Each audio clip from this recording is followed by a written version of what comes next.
Assalamualaikum, Shalom, salam sejahtera untuk kita semua.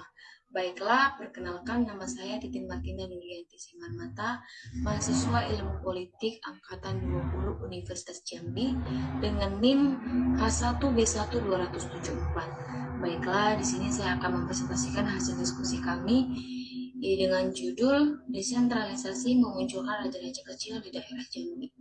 Baiklah, kita masuk ke materi yang pertama. Sistem desentralisasi yang diterapkan di Indonesia pada masa lampau telah memberikan kebebasan bagi para pemimpin daerah untuk mengatur wilayahnya sendiri. Hal ini pada gilirannya memicu munculnya raja-raja kecil yang memiliki kekuasaan atas wilayah-wilayah kecil di Indonesia. Para raja kecil ini dapat menjalankan pemerintah dengan aturan yang berbeda-beda dan tanpa pengawasan yang ketat dari pusat. Selain itu, sistem desentralisasi yang diterapkan pada masa lalu juga tidak memiliki mekanisme yang memadai untuk mengkoordinasikan kebijakan antar daerah. Hal ini menyebabkan adanya perbedaan dalam hal pembangunan dan ekonomi antar daerah, yang pada akhirnya memicu terjadinya ketimpangan antar wilayah. Ketimpangan ini pada gilirannya dapat menjadi faktor pemicu konflik antar daerah atau antar kelompok masyarakat di daerah yang berbeda. Selain itu, adanya raja-raja kecil yang memiliki kekuasaan besar atas wilayahnya tanpa ada mekanisme pengawasan dan penyimbangan dari pemerintah pusat juga dapat memicu terjadinya penyalahgunaan kekuasaan yang berujung pada penindasan dan pelanggaran hak asasi manusia. Baiklah, kita masuk ke materi yang kedua.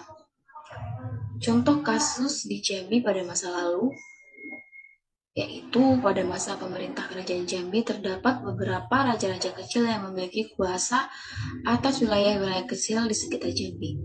Ketika sistem desentralisasi diterapkan pada masa itu, para pemimpin daerah seperti Patah dan Zulkifli diberikan kebebasan untuk mengatur wilayah sendiri tanpa campur tangan pemerintah pusat yang ketat.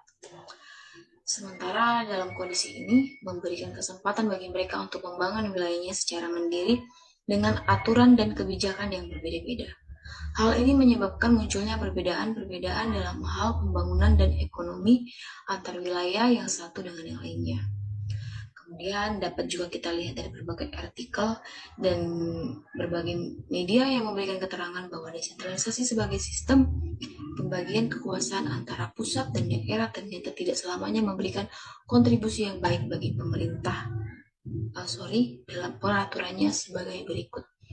Yang pertama itu adalah demokrasi dibajak oleh raja-raja kecil. Istilah raja-raja kecil yang dialamatkan kepada para kepala daerah, baik di tingkat provinsi maupun kabupaten, kota, pasca kebijakan ekonomi otonomi daerah, menyisakan kisah yang sama suramnya dengan pesta demokrasi atau pemilihan legislatif pada tanggal 9 April 2014 yang digelar pada saat itu. Pesta demokrasi yang harusnya berjalan langsung, umum, bebas, jujur, dan adil, sialnya telah dibajak oleh raja-raja kecil yang berkuasa di daerahnya. Tentunya untuk memenuhi syahwat berkuasa. Oke, kita masuk ke slide selanjutnya. Yang kedua yaitu adalah kuasa berlebih raja kecil otonomi daerah. Penjelasannya adalah sebagai berikut, yaitu bahwa terjadinya perseteruan antara Wali Kota Tangerang, yaitu Bapak Arief Wismansyah dengan Menteri Hukum dan HAM Yasona Lawli tentang lahan. Persoalan ini walaupun telah selesai, namun memiliki bekas yang mendalam bagi citra publik pemerintahan Indonesia. Kenapa?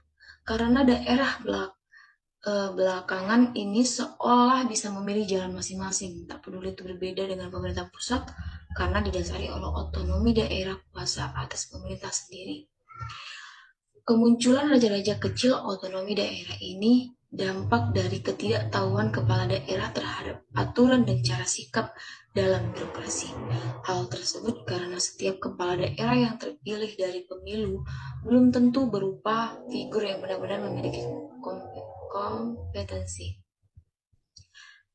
Pemilu membuka peluang bagi siapapun bisa terpilih, jadi kepala daerah bahkan untuk orang yang tidak memiliki kecakapan sekalipun. Oleh karena itu, Undang-Undang Otonomi Daerah harus lebih komprehensif lagi mengatur batas-batas pemerintah daerah, khususnya sisi-sisi yang kewenangan yang luas. Maksudnya di sini teman-teman, pemilu ini pada saat itu tidak memberikan batas gitu. Jadi kadang-kadang kita belum mengerti tentang potensi diri kita bisa mendaftar sebagai kepala daerah begitu teman-teman. Nah, untuk yang ketiga itu ada kekhawatiran muncul raja-raja kecil di daerah. Menjelaskannya yaitu kemandekan pengesahan rancangan Undang-Undang Dasar Desa diduga akibat kekhawatiran sejumlah pihak akan munculnya raja-raja kecil yang memiliki kewenangan besar di daerah. Pandangan ini dinilai sebagai kepicikan politik yang semakin mengkerdilkan semangat desentralisasi dan otonomi daerah. Itulah kita masuk ke slide selanjutnya, yaitu ada nomor 4, otonomi daerah melahirkan raja-raja kecil di daerah Wisnu Aji. Sejak diberlakukannya Undang-Undang Nomor 32 Tahun 2004 tentang pemerintahan daerah, ternyata hasil lari dari tujuan yang diharapkan. Semula diberlakukannya otonomi daerah adalah sebagai tujuan agar daerah kreatif dalam menangani sumber daya yang dimilikinya dan mengurus apa-apa yang tidak diurus oleh pusat. Tapi ternyata setelah 9 tahun otonomi daerah dijalankan, malah melahirkan eliteisme yang menumbuhkan suburnya terciptanya raja-raja kecil di daerah. Padahal apa yang diinginkan oleh penggasnya, yaitu Profesor Dr. Rias Rashid MA, bukanlah seperti itu. Otonomi daerah gagal membangun akuntabilitas keterwakilan dan mandatnya, baik dalam hubungan pusat daerah maupun pengelola lahan daerah. Baik yang terakhir yaitu adalah otonomi daerah memunculkan raja-raja kecil di daerah. Munculnya raja-raja kecil daerah dalam tanda kutip oligarki di daerah pernah menjadi kekhawatiran di awal pelaksanaannya otonomi daerah pasca reformasi. Tidaklah berlebihan kekhawatiran tersebut sebenarnya teman-teman, karena pada pengalaman empiris menunjukkan bahwa setelah 10 tahun bergulirnya otonomi daerah, muncul beberapa persoalan daerah.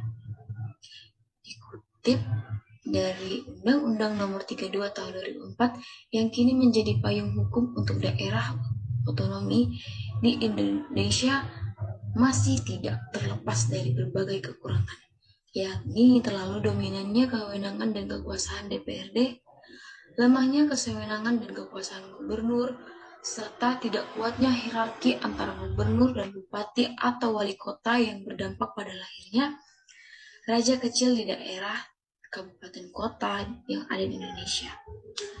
Ada 2 indikasi munculnya raja kecil di daerah dengan dilaksanakan otonomi daerah, yaitu munculnya sentralisasi di daerah. Yang kedua, monopoli akses vital yang berpotensi ekonomis buruknya kinerja birokrasi. Baiklah teman-teman, sekian presentasi yang dapat saya paparkan. Kurang lebihnya saya mohon maaf. Dengan begitu, sekian saya tutup presentasi saya. Sekian dan terima kasih.